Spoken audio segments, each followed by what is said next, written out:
আগামীতে চরম শত্রু ইসরায়েল ও নবনির্বাচিত প্রেসিডেন্ট ডোনাল্ড ট্রাম্পের নেতৃত্বে যুক্তরাষ্ট্রের সঙ্গে সম্পর্কের আরও অবনতির আশঙ্কার মধ্যে শনিবার ইরানের বিমান বাহিনীর আকাশ হামলা প্রতিরক্ষার মহড়া চালিয়েছে, জানায় দেশটির রাষ্ট্রীয় গণমাধ্যম।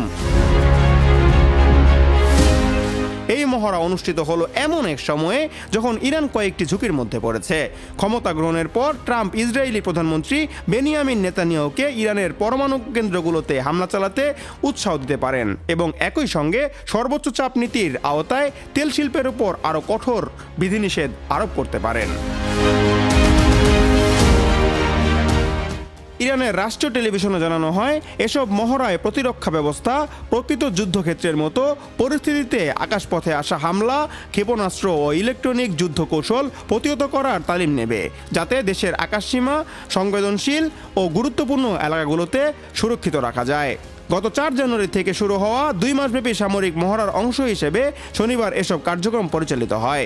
ইতিমধ্যে দেশটির সুরক্ষিত রেভলিউশনারি গার্ডস আইআরজি ক্ষেপণাস্ত্র ও ড্রোন হামলার বিরুদ্ধে নাতাঞ্জ এলাকায় গুরুত্বপূর্ণ পরমাণু স্থাপনাগুলোকে সুরক্ষিত রাখার মহড়া সম্পন্ন করেছে বলে জানিয়েছে রাষ্ট্রীয় গণমাধ্যম। ইরানের সামরিক বাহিনী বলছে তারা এই মহড়ায় নতুন ড্রোন ও ক্ষেপণাস্ত্র ব্যবহার করেছে। তারা একটি ভিডিও ফুটেজে প্রকাশ করেছে যেখানে guards commander in chief major general Hossein সালামিকে একটি নতুন ভূগর্ভস্থ ক্ষেপণাস্ত্র শহর পরিদর্শন করতে দেখা গেছে। সম্প্রতি ইসরায়েলি হামলায় লেবানন ইরান সমর্থিত সশস্ত্র বাহিনী হিজবুল্লাহর ব্যাপক ক্ষতির শিকার হয়েছে।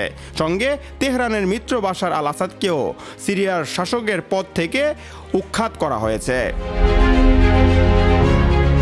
তবে রাষ্ট্রীয় টিভিতে প্রচারিত এক বক্তব্যে সালামি সতর্ক করেন, ইরানের শত্রুদের মধ্যে আনন্দের অনুভূতি দেখা দিলেও তা মিথ্যা। তিনি বলেন, ইরান এবং সুনির্দিষ্ট করে বলতে গেলে দেশটির ক্ষেপণাস্ত্র ক্ষমতা অন্য কোনো সময়ের চেয়ে বেশি শক্তিশালী অবস্থানে রয়েছে।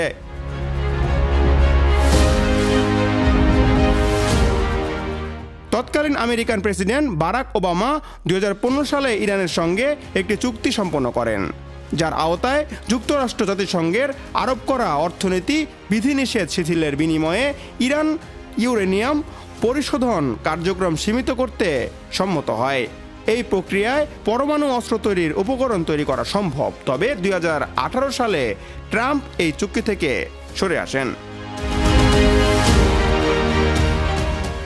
Hasibul Hossain Arnab, news 21 national desk.